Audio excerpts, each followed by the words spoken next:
7.6 The tide begins to turn. When the revolution began, both sides adopted the same military strategy, or overall plan for winning the war. That's what strategy means, plan. That strategy was to defeat the enemy in one big battle. After barely escaping from New York, Washington revised his strategy. In the future, he wrote Congress, he would avoid large battles that might put the army at risk. Instead, the war would be defensive.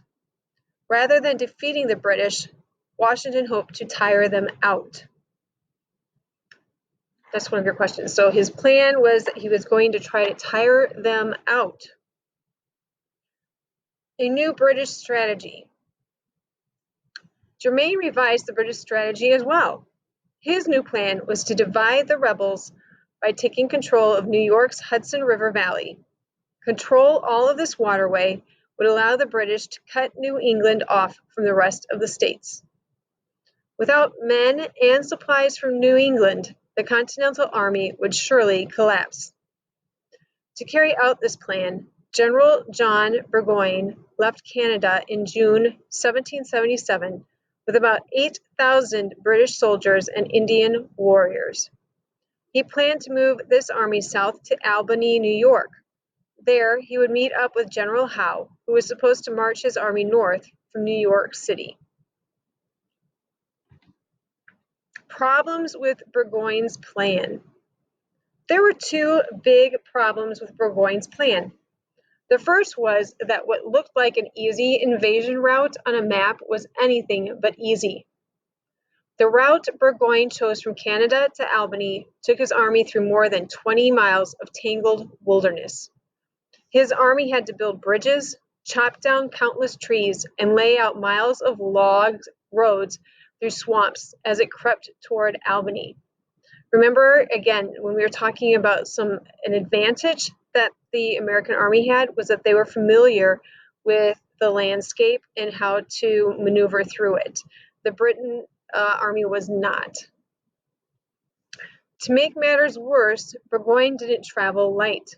His army was slowed by more than 600 wagons, 30 of them filled with his personal baggage. Jeez. Even in the wilderness, Gentleman Johnny Burgoyne sipped champagne with his supper. Wow. The second problem with Burgoyne's plan was that General Howe had his own ideas about how to win the war. Instead of marching to Albany, Howe headed for Philadelphia, the rebels' capital. There he hoped to lure Washington into another major battle. Howe hoped it would be the last one. All right, so they made some errors here. They couldn't maneuver through the landscape, and it was taking them longer. And then General Howe didn't follow instructions, so the plan is probably going to go awry or not work. And remember, General Howe thought he would lure in Washington to a big battle, but remember, Washington's new strategy is to avoid big battles. Washington, however, refused to risk his army in another big battle. He would not fight for Philadelphia. Instead, he played hide and seek with Howe, attacking here and there and then disappearing into the countryside. So that is part of it too, where he's going in and he's kind of attacking, doing these little small skirmishes and then leaving. A turning point. By the time the slow-moving Burgoyne finally reached Saratoga Springs on the Hudson River, the area was swarming with militia. Although the rebels outnumbered his army, Burgoyne ordered an attack. Again and again, the rebels beat back Burgoyne's troops. On October 17, 1777, Gentleman Johnny accepted defeat. Burgoyne's surrender marked a turning point in the war. Before the victory at Saratoga, the American cause had looked hopeless to most of the world. Now the Americans had shown they could stand up to a British army and win. Not long after this victory, France came into the war as an ally of the United States. That word ally means a friend from another nation, somebody who's going to help you out in a war. The French government sent money, weapons, troops, and warships to the Americans. Spain also entered the war against Britain. The American cause no longer looked quite so hopeless. Winter at Valley Forge. Saratoga was a stunning victory, but the war was far from over. While General Washington's army roamed the countryside, Howe's forces still occupied Philadelphia. Late in 1777, Congress declared a day of Thanksgiving. By this time, Washington and his army were on their way to Valley Forge, Pennsylvania, to make camp for the winter. Joseph Martin described the army's celebration. We had nothing to eat for 2 or 3 days previous, but we must now have what Congress said a sumptuous, lavish Thanksgiving. It gave each and every man a gill, a few ounces of rice, and a tablespoon of vinegar. The army was now not only starved but naked. The greatest part were not only shirtless and barefoot, but destitute, without all their other clothing, especially blankets. Washington's troops were hungry because many farmers preferred to sell food to the British. The British paid them in gold, while Congress paid them in paper money. As for uniforms and blankets, merchants had raised the prices for these items sky high. This desire for profits at the army's expense outraged Washington. No punishment, he fumed, is too great for the man who can build his greatness upon his country's ruin.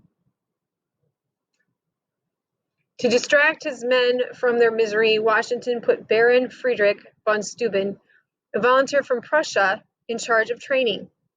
Remember, this is one of the questions that you need to answer for the notes. There's 2 foreigners that came to help out, and this is one of them, Baron Friedrich von Steuben. And he's from Prussia, and he's going to be in charge of training. The Prussians' method, wrote Martin, was continual drill. It worked wonders. The army grows stronger every day, wrote one officer. There is a spirit of discipline among the troops that is better than numbers. Another foreign volunteer, the Marquis de Lafayette.